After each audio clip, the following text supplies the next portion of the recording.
Well, hello, Africa. It's a lovely Wednesday morning. Yes, the 24th day of November 2021, coming to you live from our studios in Lagos. This is Breakfast Central on News Central. My name is Olisa Chukuma. And my name is Oluchi Enobong. Now, the air is getting dry as the end of year shoppers begin to gather. As always, we have news, top stories, and lots more from Africa just for you today. But first, let's take a look at our headlines for today, Wednesday, November 24th, 2021. We'll start in Nigeria, where the World Bank says the country must end fuel subsidy. And from the lips of PDP governors to the ears of federal government, Nigeria must embrace restructuring. Also on the program, we'll take you to Ethiopia, where Prime Minister Abiy Ahmed says he's ready for the war front against the Tigray rebels. And trade talks begin as President Hichilema meets Tshisekedi in Democratic Republic of Congo. Plus, we'll look at the front pages of different African newspapers this morning, right here on Breakfast Central. Sports and entertainment too. You don't want to miss it.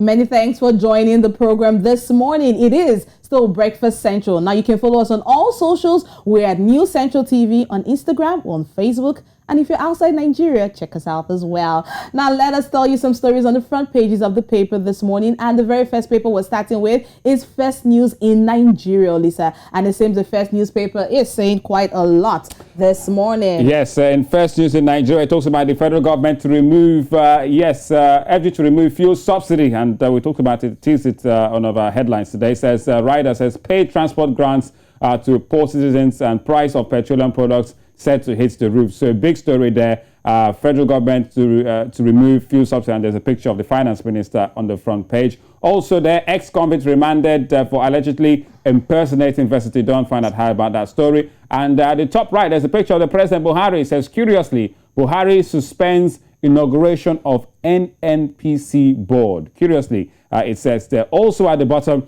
this one made the social media rounds yesterday. It's FFK in the news once again. EFCC arrests APC's new catch, Fani Kayode, for alleged forgery. But I think he had a tweet talking about he was only invited and he visited them and was granted bail. So how do you get invited, then get granted bail? Big question. All right. Also on the middle there, big news in the world of entertainment. Baba Suwe for burial November 25th. The likes of Atiku, Bajamia Mila, artists and others mourn. So Baba Suwe, a popular Yoruba artist and actor in Nigeria, has died yesterday. So more on that story inside the First News in Nigeria. Moving from Nigeria now to Kenya, we're looking at the Daily Nation this morning, and it's all about politics as the atmosphere in Kenya is getting tense. Conflict, it says, there had been no agreement that whoever came second would be running mate. Now, Mudavadi factor in Ruto Ralia fallout. Now, the genesis of the big split, well, you need to go to page 10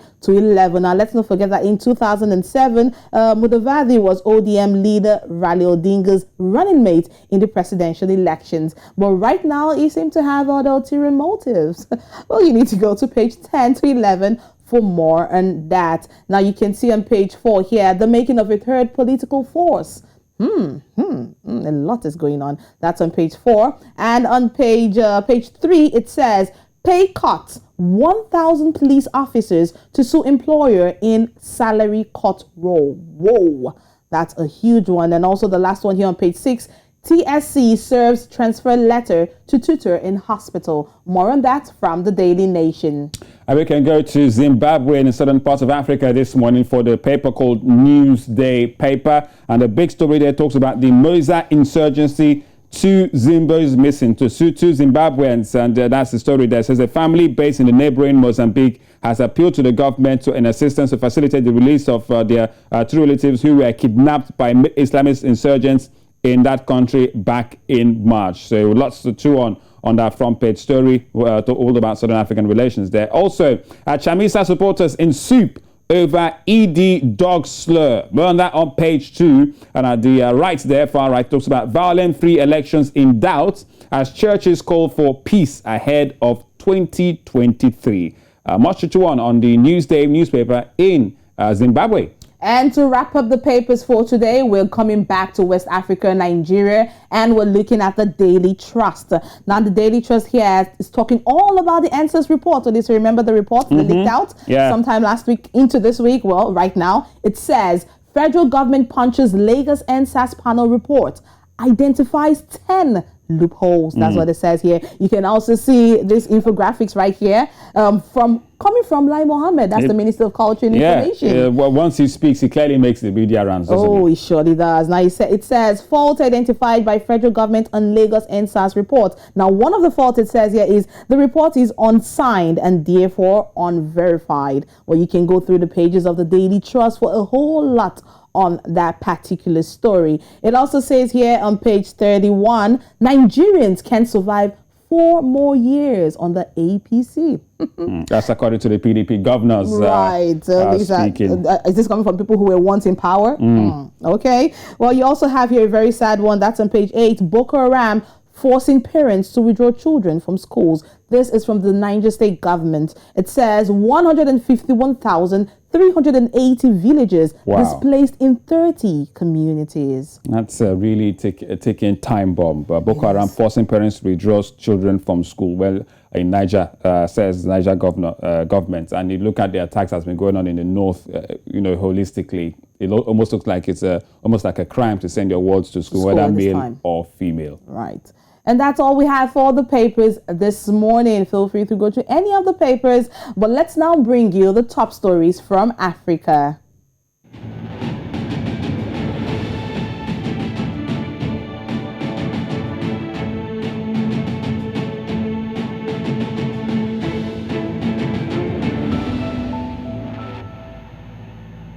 We'll start off in Nigeria, where the World Bank has called on the federal government to end its expensive fuel subsidy regime within 3 to 6 months. Now, the World Bank has also advised that the removal of the subsidy must be accompanied by, in their own terms, aggressive reform efforts that could contribute more to the growth than a sustained period of high oil prices. Now, according to Nigeria's Finance Minister Zainab Ahmed, the country spends a huge chunk of money on fuel subsidies annually, and adding that last month, fuel and electricity subsidies have not been included in the spending plans for the 2022 budget, describing them as retrogressive. Now, also the International Monetary Fund also says that the complete removal of regressive fuel and electricity subsidies is a near-term priority, combined with adequate compensatory measures for the poor. So we see how this one goes with the federal government and World Bank now telling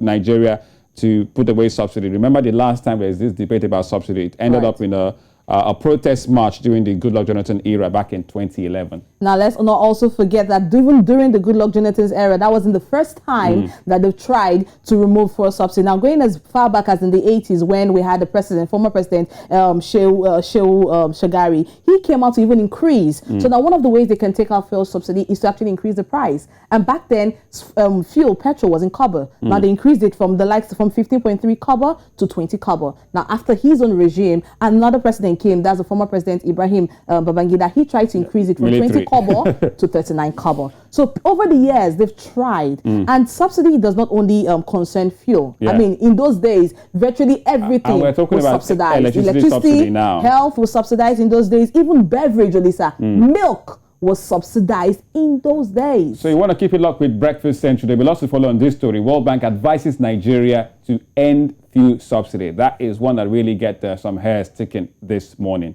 Well, you're still watching Breakfast Central on News Central. Still sticking with stories in Nigeria. And at this time, it concerns the People's Democratic Party, the PDP. Now, the Governors Forum says Nigeria must embrace restructuring to survive. Now, the chairman of the forum, Aminu Tambuwal, who said this during a 2-day event for the PDP National Working Committee members-elect in Abuja, maintained that President Muhammadu Buhari-led government has failed to live up to the expectations of the masses in the past 6 years. This is even as he accused the current administration of failing to take the country to the heights expected by Nigerians. adding that as a result, the PDP must strategize to take over in 2023. We are now joined by Nkwoba Chika Nkwoba. He is the Publicity Secretary for PDP in Ebonyi State. Welcome to the program, Nwomba. Thank you for joining. Now, let me start by this, How has PDP really fared in Ebonyi State to date, considering how prominent politicians, including state governors, have been defecting in the Southeast to the ruling party? Oh, thank you so much. Thank you for having me this morning. When you talk about Ebonyi State, one thing has to come into your mind, and that fact is that Ebonyi is a PDP state. Ebonyi has never been a PDP state since 1999, and this fact remains all right, so while we try to have a clear, seamless conversation between ourselves and Chika Nwomba Chika, who's the Publicity Secretary for the PDP in Ebonyi State, we're talking about the story where following the PDP's working committee out there in Abuja saying that, Nigeria needs to embrace reconstructing, perhaps that would not continue to survive under this APC government. Now, let's also, in addition to that, Lisa, in the papers just this morning already from Daily Trust, where it came from PDP governors. Now, it says Nigerians can survive 4 more years under APC. Olisa, PDP, are they not the same people who just left the seat now for APC many years ago? Was PDP not the party ruling Nigeria for almost 16 years? Yeah. Were they not the same political party? How was the country when they were in charge? I think also the bigger question, and hopefully we can get Nwomba Chika back on the line with us. How has the PDP, and every Nigerian, even perhaps other Africans who want to ask, how has the PDP fared as an opposition since leaving power in 2015? Lisa. Because it's one thing to be an incumbent and another thing to be an opposition. Many will say the PDP has not done enough to really challenge the incumbent APC.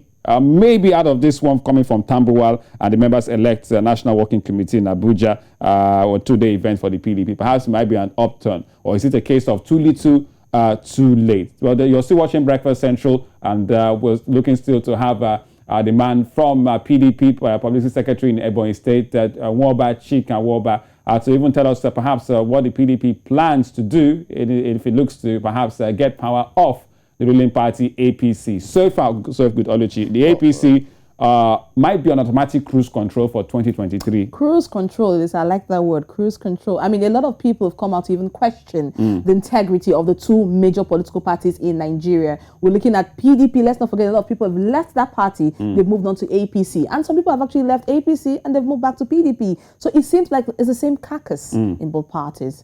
All right, Chika Nwomba Chika is still with us. He's the Publicity Secretary for PDP in Ebonyi State. Chika, welcome back to the program. But we were just talking about this recent one from Tambuwal and your party in Abuja, telling Nigerians to embrace, reconstructing. Well, many Nigerians would need to ask that question about truly how the PDP fared as the opposition, looking that many from your party have defected, even within the Southeast region there, to the APC, the ruling party.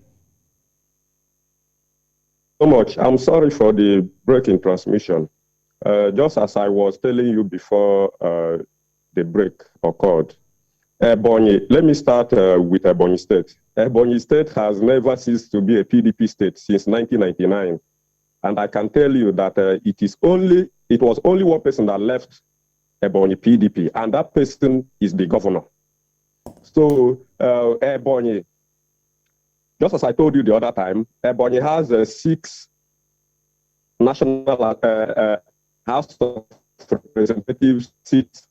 Now, out of the 6, 5 of them that were elected under the PDP in 2019, 5 of them are still in PDP. Out of the 3 senatorial zones, PDP has not lost any.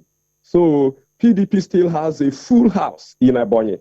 And many people have left the Ebonyi State government and returned to the PDP. So PDP is more like a ruling party in Ebonyi State. So we don't have any problem. In terms of other people leaving the party for another party in the Southeast, you just heard what happened in Anambra the other day. Someone, a House of Assembly member, left our party and joined APC. just to take money from the APC candidate at the just concluded state governorship election. So the man is back. So PDP in Ebonyi State and PDP in the Southeast still has full house. So we don't have anything to fear for. So apart from the Ebonyi State that lost to APC, I don't think there has been any major defection from the party into another political party in the Southeast. So PDP does not have anything to, we still maintain a very full house, and there is nothing to fear for that. All right. So, now, Chika, just as you said, a number of people have moved from one party to the other. But there's a school of thought that actually believe that the Southeast deserves to produce the next president come 2023. Do you subscribe to this? Yes, I fully subscribe to it because Southeast, since 1999, that the Southeast, that PDP came to power. So Southeast had been playing a very strategic ensuring that PDP maintained presidential seat. And apart from that, Southeast formed, greater percentage of the forces that formed PDP. I'm not talking about my own political party. Came from the Southeast. So it was by event, it was by fate that Southeast could not present to Nigerians a PDP president, So this is the time for PDP to give a Southeasterner its ticket. It is overdue. We are ripe for it, and we have what it takes to reposition this country. So if the two political parties now give their presidential nominations, to the Southeast, I think it will go a long way to douse the attention that has been occasioned by these denials. So it is long overdue. It shouldn't be a thing of debate. PDP, APC, all other political parties should think Southeast. Southeast has been contributing to the development, infrastructural development, the business development, everything that has to do with our country, Nigeria. Southeast has been one of the strongest forces, sustaining Nigeria. All right. It is time. It is time to give us what belongs to us so that we will reposition this country. All right, Chika, you're talking about Southeast tickets for presidency, perhaps, and I'm sure you want to mean even within the PDP. Now, but Chika, it does seem that the PDP itself is still having internal crisis. We're looking at this recent forum in Abuja where Tambuwal, who was the chairman, saying that Nigeria must embrace reconstruction and saying that the APC government led by Buhari has failed to live up to the expectation. But how does your party, PDP, intend to resolve this in order to stand any chance for 2023, whether it's Southeast ticket or not? 2023 for PDP, where do you guys go from there? Okay, let me start by putting you right. We don't have crisis in PDP. PDP, we have never had it since 2019. So it is not now that we just came out of our national convention that has been urged to be the best in 1999 that we are going to have internal crisis. Internal crisis. It should be APC. If you had referred to APC as having internal crisis, that would have been better. So just as Governor Tambuwal said yesterday and was concurred,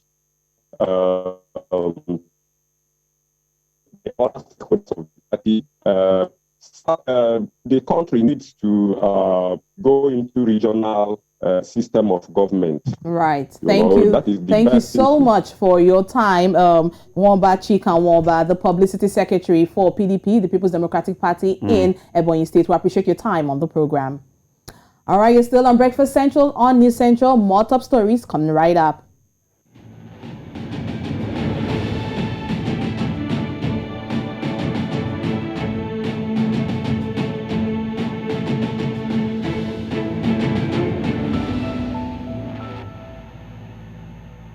Many thanks for sticking with us right here on Breakfast Central on News Central. Let's take you to Ethiopia this time, where Prime Minister and Nobel Peace Prize winner Abiy Ahmed himself has announced that he will lead his country's soldiers on the front lines of the war against advancing rebel fighters. Now, in the latest escalation of the year-long conflict between his government and the rebel groups from the northern Tigray region, now Abiy referred to the push as the final fighter to save Ethiopia from internal and external enemies who he claims are ready to build their strength on the weaknesses of Ethiopia. Now, to bring more insights on this, we have our East African correspondent, Abdinol Aden. Thank you for joining the program, Abdinol. Now, what do you make of this move by President Abiy Ahmed? A very good morning to you, to Olu and Oli. And today, surprisingly, I'm going to do this through the mask. And as you've rightly put it there, this is something that has continued to attract lots of interest beyond the borders of Ethiopia. Especially by the declaration of Prime Minister Abiy Ahmed that he is going to join the battlefront, and he won't only be just supervising it as a senior government official, but he will be at the battlefield to experience the challenges that the soldiers themselves are going through. And it is a statement released by Prime Minister Abiy Ahmed, where he said that in the statement, and I quote, he said, "Both the enemies and friends know it well. All that attempted to encroach the borders of Ethiopia have been routed by its strong arms." Olu and Oli. Right.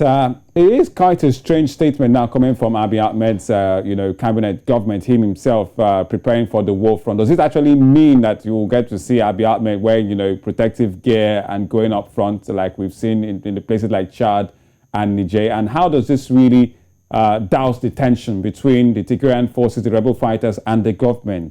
Does it look like this is more like stoking more fuel into the fire?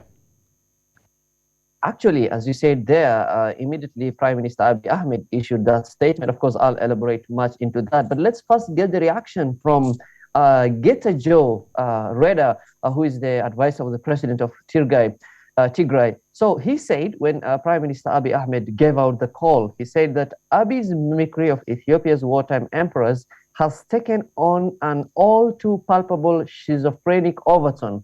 And he said that I will have dismissed this is yet another sick joke any day. That was the description given by Getachew Reda.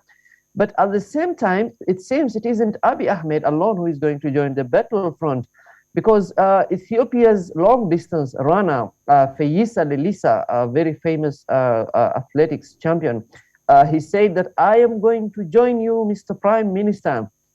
And many influential people are expected, of course, to express their support for Abiy Ahmed.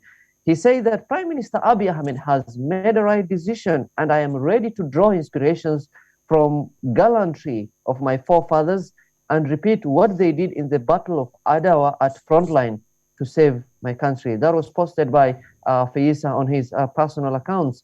So this is actually a very huge morale booster for Ethiopians who are actually supporting the government's ongoing efforts to control the situation.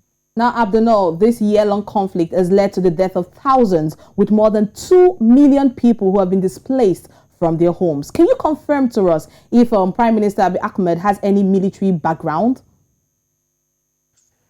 Of course, Prime Minister Abiy Ahmed actually has had lots of history.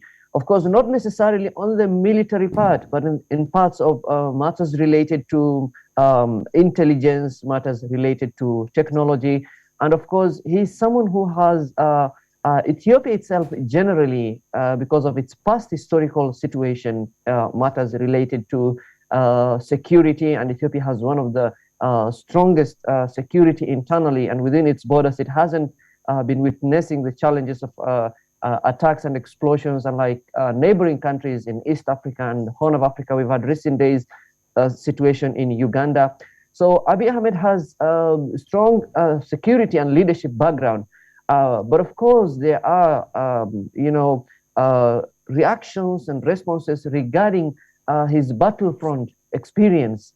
So, but we're going to see how this one goes out. Right. Well, I'm really curious because as an African, we remember how in 2019, when he was awarded a Nobel Peace Prize Award, and there was lots of celebration and also criticism. There have been calls for him to be stripped about that Nobel Peace Prize Awards in the recent weeks regarding the year-long battle with Tigray and the government. And now, a Nobel Peace Prize Winner. wants to go to a war front.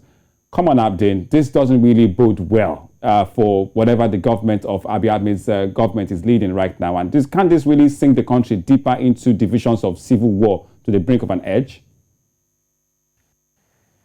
I mean, the Nobel Peace Prize has really come out, been mentioned, been spoken about. The irony of from a Nobel Peace Prize winner to somebody who is rallying the people to the battlefront. There is lots of contrast. There's a lot of irony there. But at the same time, it depends on which side of Abiy Ahmed. There are those who are actually saying that the Nobel Peace Prize should not gag him from defending his soil, from protecting his own country. And they say if the work of the Nobel Peace Prize was a way of trying to stop Abiy Ahmed or influence his decision in terms of not defending his country, then we don't need that Nobel Peace Prize. But at the same time, those of opposing view regarding what the symbol of the Nobel Peace Prize is, this is an award that we've seen it being received by the greatest of men and women who've played a huge role in peace. And Abiy Ahmed himself was issued the Nobel Peace Prize because of his unifying and peace-related efforts. So the Nobel Peace Prize has actually come up and many conversations regarding actually the entire conflict and the war Ethiopia is in currently. So what many are really asking now, Abiy Ahmed being the first ethnic Oromo leader in recent years in Ethiopia, is to what extent that he will look at the many things at stake here, not only on Ethiopia, but on his own future and leadership position beyond Ethiopia. All right. We'll continue to follow that story right here on Breakfast Central and on News Central. And you'll be our eyes and ears over there in East Africa. Once again, Abdul, thank you once again for coming on the program. All right, now we'll move to Congo, where President Hakainde Hichilema of Zambia has arrived in Democratic Republic of Congo on a 2-day working visit to the country, during which he will hold talks with President Felix Tshisekedi. Now, the president says his delegation has a number of crucial goals to represent the people of Zambia during this visit. Now, in addition to the over $45 million deals negotiated between the two presidents and the two countries, signed following the Zambia Development Agency, the ZDA trade mission to the DRC, President Hakainde Hichilema is hopeful for more opportunities of trade and economic prosperity between the two countries. And this is one man who's been quite busy since he got sworn in just over almost 2 months ago now, Hakainde Hichilema of Zambia. Exactly. This is a trade talk, and of course we know the economic implication it will have on the two countries. There's Zambia and the Democratic Republic of Congo. But let's hope that both parties stick to the end of the bargain, because it's one thing to have a memorandum of understanding, it's also another thing to stick to the very end. Right, you're still watching Breakfast Central on News Central. Is the Wednesday, the 24th day of November 2021. A recap of our stories we've brought to you so far on the program. We spoke about the World Bank telling Nigeria to stop fuel subsidy. We also talked about the PDP governors in Nigeria saying restructuring is what is needed for the country. And the Ethiopia crisis, where Abiy Ahmed is to lead the military.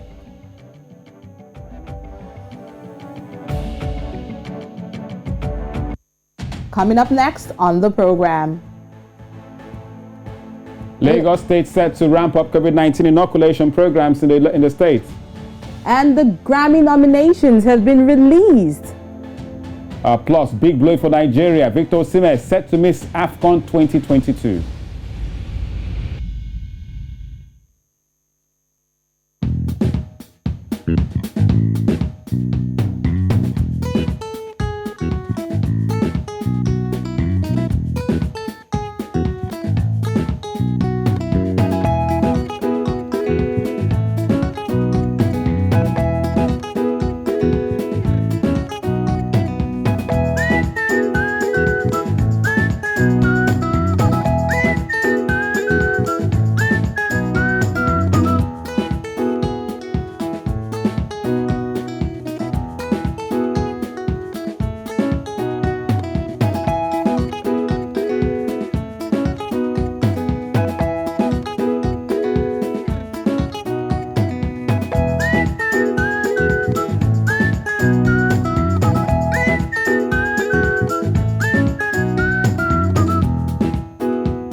You're still watching Breakfast Central on News Central. Let's continue the program right here now. As part of its vaccination campaign, Lagos State, Nigeria's economic hub, is partnering with the private sector to ramp up COVID-19 vaccinations rapidly. Now, this is coming when the state attracts travelers from different parts of the world to celebrate the Yuletide. Now, Ijoma Essex report is presented from our studio.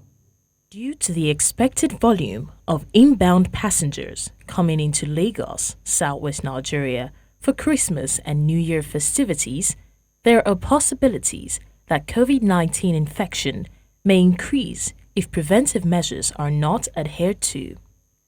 The need to ramp up vaccination is important, given the need to reduce the impact spread of the COVID-19 virus in the economic city and prevent the re-emergence of the catastrophes witnessed during the previous waves. We are expecting some activity around the Christmas and New Year festivities because that is when a large number of Nigerians living in the diaspora will be returning home to join their families for the festive period. Most of these people returning to Nigeria will be coming from countries where there is a heavy burden of COVID-19 and where we know that the virus is changing and mutating. The state government is employing four-pronged strategies, including vaccination, testing, management of inbound passengers of interest into the country, as well as managing social events during the festive season to prevent and mitigate a potential fourth wave. Management through the Safety Commission, through the Ministry of Health, and through the Ministry of Justice is to manage our social gatherings and to make sure that we comply with the standard regulations of social distancing, personal hygiene, respiratory hygiene, and adequate ventilation in gathering spaces. So let's move to our vaccination strategy. Lagos State currently has 2.67% of its population vaccinated with 2 doses of the COVID vaccines, while it hopes to administer 8 million doses to 4 million people by the 25th of December this year. Let's now bring you up to speed with the figure across the continent as the battle to contain the COVID-19 spread continues. Now, according to the African Center for Disease Control, the region has recorded over 8.6 million cases with over 222,000 deaths and with over 8.04 recoveries. Well, there you have it in terms of the COVID-19 figures and numbers. But that report from Ijoma Essex really pointed out the vaccination drive now by Lagos State as we go into the Ember Month Yuletide celebrations. Oluchi, I'm sure that's what people are looking forward to, you know, the parties, the concerts, the gatherings, you know, and what have you. And we know that Lagos State will try to, you know, limit them, but you can't really stop them, can you? So the only thing you can do is just to get people vaccinated. Yeah, but as we speak now, Lagos State government has cancelled all its celebration or preparation of parties. Government officially has come out to cancel that. Because they're preparing for the fourth wave, knowing the influx of people that will come to this city. Is there really a fourth wave? Today is 24th of November, right? So officially we're a month to Christmas Eve. Well, officially a month and just 37 days to the end of the year, officially. So, I mean, now a lot of shoppers, like I said at the beginning of the show, shoppers are beginning to gather. You need to go to Lagos Island Market, Olisa. I mean, the market is heavy. Wow. Like the human traffic, the footwalk is terrible. It's worse than the traffic you've seen on the shores of Lagos. I'm sure they will also follow on this program, Breakfast Central, as we go into the Yuletide and build up to the Christmas and New Year celebrations. Keep it locked right here on Breakfast Central. We'll have lots of Christmas specials for you. Well, speaking about the special, well, it's time for entertainment.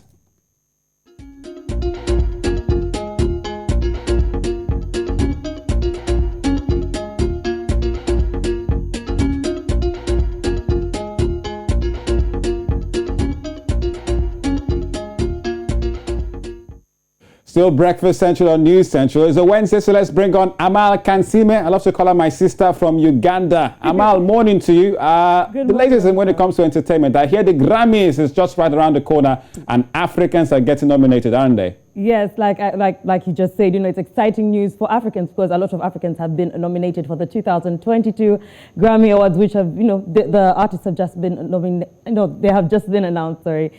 Now, Wizkid's Made in Lagos and The Legacy Plus by Femi and Made Kuti got nominations in the Best Global Music Album. In the Best Global Music Performance, Wizkid got another nomination for his song Essence, which featured Thames. And we also have the African giant himself, Burna Boy, who was nominated for Do Yourself by Angelique Kidjo.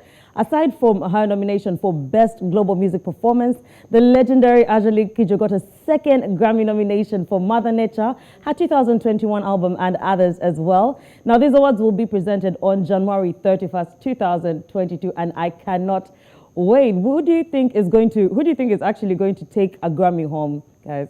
Well, it's a strong field, but there's this thing about, they say a song of the summer that's been, trending, I'll put a wink in there. So January 31st, that's the last day of January next year, 2022, is the day for the Grammy Awards. All right, noted, Amal. I'll put that in my calendar. Olisa, where are you going to? You're not going there. Why are you talking this? You're not going anywhere. I have to watch it and see if, they pick up the award.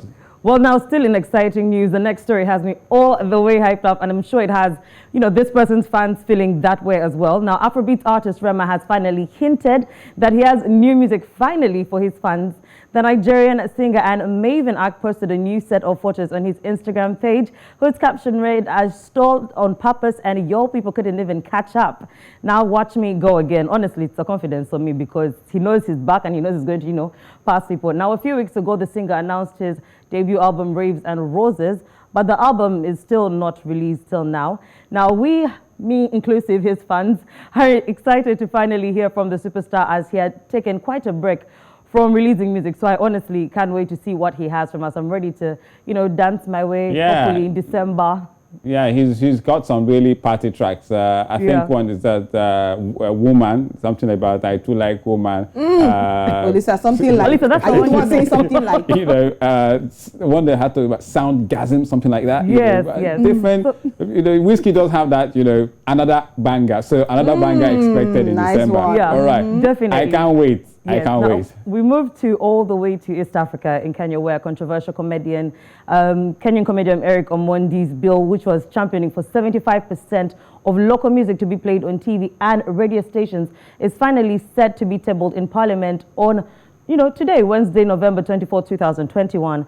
Now, the comedian has always been known to be controversial through his comedy, but has followed through with his patriotism, which we can all appreciate, I guess. I'm, speaking as an East African. Now, on Tuesday, Mondi tasked members of Parliament, Babu Owinu and Starehe counterpart Charles Njagua to table the bill in Parliament. And hey, I guess it's working since it's going to be tabled today. I wish him the best. I guess he's fighting for his people, and some people are supporting him. Some people see what he's trying to achieve by what he's doing, because most times in Eastern Africa, different music is played from other parts of Africa and from outside of the world. So I think what he's trying to do is, let Kenyan music play in Kenya. Let 75% of Kenyan music play. So I really wish him the best, and I hope that people can see his vision while this happens. All right. Thank you so much, Amal, for the latest when it comes to entertainment. Just like I was telling Oluchi earlier, today, 24th day of November, so we're officially a month to Christmas Eve, and I'm sure there's lots lined up in terms of shows and entertainment. Hopefully, with COVID-19 vaccinations and restrictions, we can still have a bit of fun. And Amal, take me along with you. Definitely. All right. Thank you so much, Amal. But you're still watching Breakfast Central and News Central, still to come on the program. But in the world of sports, big blow for Nigeria as Napoli striker Victor Osimhen is set to miss next year's African Cup of Nations after undergoing surgery yesterday in Italy, Napoli. We'll tell you all about it right here.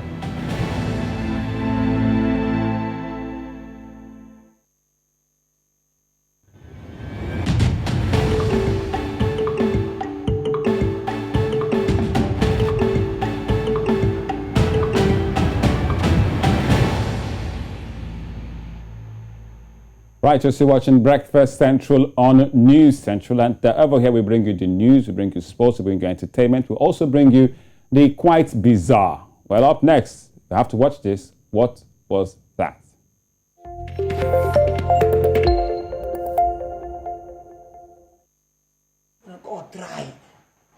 Primero. Where Kimiro be fiori. Chabe train wata. Oku football. Shidale walanje no. Wachabe na to I'm a farmer here wa. Asafa chabe fe here wa. Shipping me fe here wa. Wa nya me. What? Oh, what about Brahman fast?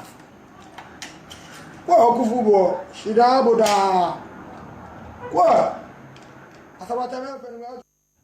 All right, so we really apologize for if that image is really upsetting a lot of people. That clearly making the rounds in Ghana in social media space. So that is a certain young man who clearly has now been arrested, as we hear according to reports, Ology, after brandishing that weapon and was loading it with cartridges of bullets. Really shocking. Really shocking. Now, he's to appear in court today, Wednesday, November 24th, 2021. Now, in a Facebook post, the Ghana Police Service announced that the suspect was arrested on November 22nd. That's about 2 days ago, after Police Intelligence Directorate conducted a special exercise leading to his arrest. It was something that got a lot of people upset when they saw that. And, he was saying he was making a lot of utterances. And people were wondering, how did he get that weapon? Yeah. How did he get the cartridges? Perhaps illegal possession of firearms and that kind of heavy firearms. And that was social media. He posted that on social media himself, loading that weapon. Really shocking. Well, he's been arrested, and let's see how it goes with that story. We'll follow it right here on Breakfast Central, on News Central. Well, up next, we've got more action for you, but this time in sports.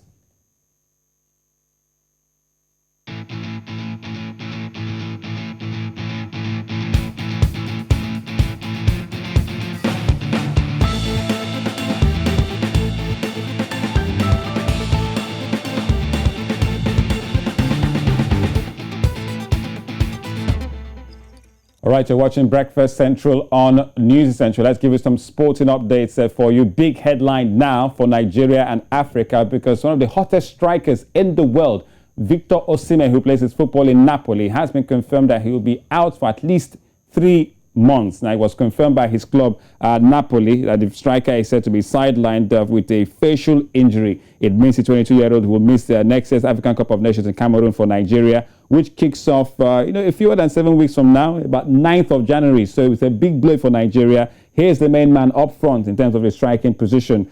He's had surgery on his cheekbone and eye socket on Tuesday, having sustained a fracture in a match against Inter Milan on Sunday. Now, Osimhen, who is Napoli's top scorer this season with 9 goals in 14 matches, was taken off in the second after that nasty clash with an Inter Milan player. He's netted 6 times to help Nigeria reach the playoff of next year's World Cup playoff matches, and also finish as joint top scorer in the qualifications for Nations Cup with 5 goals. So this is a big blow for Nigeria. We'll continue to monitor this one, but it looks like he's clearly out after having surgery yesterday on his face and cheekbone, Victor Osimhen. Well, away from, still talking about football this time, let's bring you the results from the Champions League yesterday so quickly. So results from Champions League match day 5.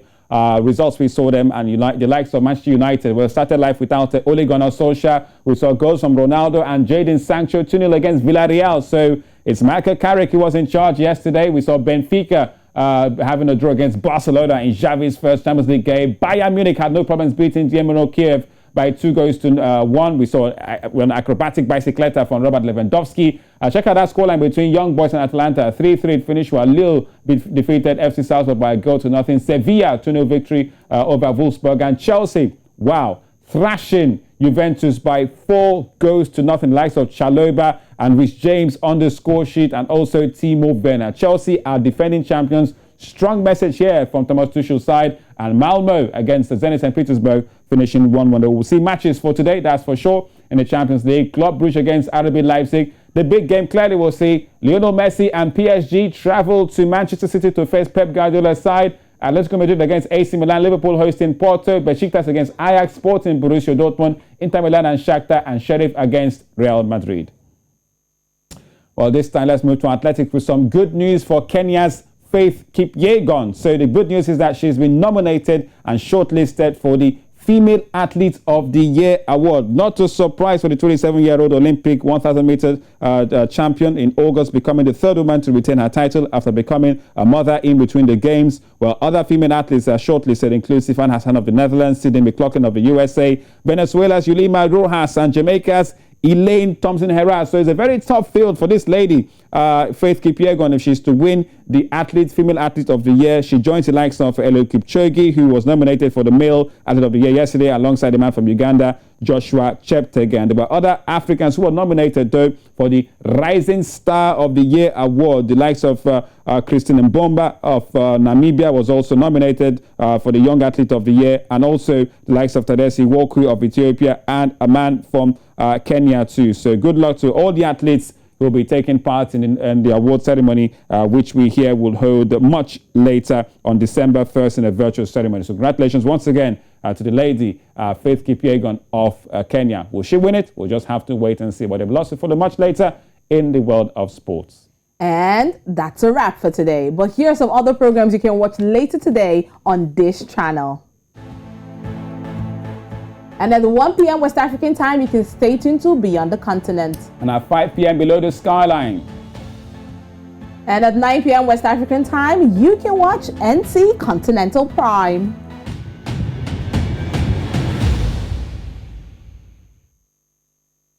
Right, so that's our package for today, Wednesday, the 24th day of November 2021. Many thanks for watching. On behalf of all the Chiolisa production and technical crew, and to you, our viewers, we're saying thank you and do have yourself a lovely day. Well, stick with us right here on News Central. The news is up next at the top of the hour. Bye-bye. Adama, see you tomorrow.